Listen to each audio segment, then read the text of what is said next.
ఆంధ్ర తెలంగాణలో తక్కువ ఫీజులతో high quality results ఇస్తున్న ఏకైక సంస్థ తిరుమల్ ఐఏఎస్ ఇన్స్టిట్యూట్.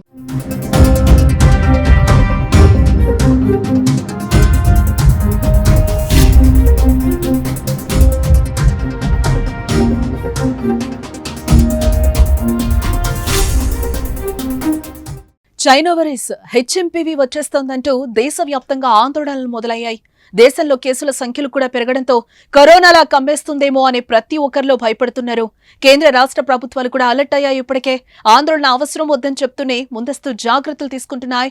చెన్నై, బెంగళూరులో కేసులు నమోదు కావడంతో తెలుగు రాష్ట్రాలు కూడా అప్రమత్తమయ్యాయి. హెచ్ఎంపీవీ వ్యాప్తిని అడ్డుకునేందుకు చర్యలు చేపట్టాయి. రెండు రాష్ట్రాల్లో హెచ్ఎంపీవీ కేసులు లేవని ప్రభుత్వాలు చెప్పి భయాన్ని కూడా తగ్గించాయి. కానీ హైదరాబాద్ లో డిసెంబర్లోనే 11 హెచ్ఎంపీవీ కేసులు నమోదైనట్టు మణి మైక్రోబయాలజీ ల్యాబ్ ప్రకటించడం ఇప్పుడు సంచలనంగా మారిందని చెప్పుకోవచ్చు. గత నెలలో పలువురు వైరల్ ఇన్ఫెక్షన్ తో బాధపడిన 258 మందికి శ్వాసకోశ వైద్య పరీక్షలు నిర్వహించగా అందులో 205 మంది ఎగువ శ్వాసకోశ సమస్యలున్నట్టుగా వెల్లడించింది. అలాగే 11 మందికి హెచ్ఎంపీవీ పాజిటివ్ ఉన్నట్టు తేలిందని మణి మైక్రోబయాలజీ ప్రకటించింది. ఈ వైరస్ తో ఎటువంటి భయం లేదని, చాలా ఏళ్లుగా భారత్ లో ఉన్నట్టు ఐసీఎంఆర్ కూడా ప్రకటించిన విషయాన్ని తెలిపింది.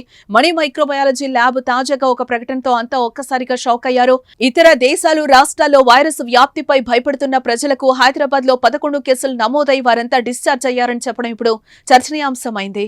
తెలంగాణ ఆరోగ్య శాఖ మాత్రం కేసులు లేవనే ఇటీవల ప్రకటించింది. కానీ ఇతర ప్రాంతాల్లో హెచ్ఎంపీవీ కేసులు ఎక్కువ అవుతున్న నేపథ్యంలో యంత్రాంగం అప్రమత్తమై నీలోఫర్, గాంధీ, ఉస్మానియా ఆసుపత్రిలో ముందస్తు ఏర్పాట్లు చేస్తున్నారు. అనుమానితులు ఉంటే శాంపిళ్లు సేకరించి అవసరమైతే పూణే జాతీయ వైరాలజీ ల్యాబ్ కు పంపాలని భావిస్తున్నారు. కరోనా వైరస్ ని ఎదుర్కొన్న అనుభవంతోనే హెచ్ఎంపీవీ విషయంలో ఎలా ముందుకు వెళ్లాలనే దానిపై కసరత్తు చేస్తున్నారు. కేంద్ర ఆరోగ్య శాఖ అధికారులతో మన రాష్ట్ర ఆరోగ్య శాఖ అధికారులు రెగ్యులర్ గా కోఆర్డినేట్ చేస్తున్నారు. మరి మణి మైక్రోబయాలజీ ప్రకటనపై ప్రభుత్వం స్పందన ఏంటో చూడాలి. ఇక ప్రజలకు కూడా ఈ వైరస్ పై భయపడాల్సిన అవసరం లేదు. కానీ జాగ్రత్తలు మాత్రం పాటించాలని వైద్యులు సూచిస్తున్నారు.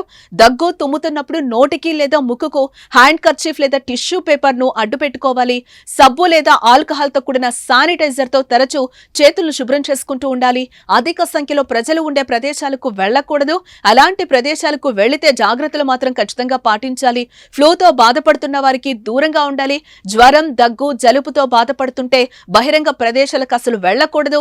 పౌష్టికాహారం తీసుకోవాలి. బహిరంగ ప్రదేశాల్లో ఉమ్మి వేయకూడదు.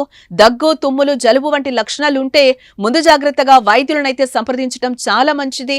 హెచ్ఎంపీవీ చిన్నపిల్లలు, వృద్ధులపైనే దాడి చేస్తుంది కాబట్టి వారిని మనం జాగ్రత్తగా చూసుకోవాల్సిన అవసరం ఎంతైనా ఉంది.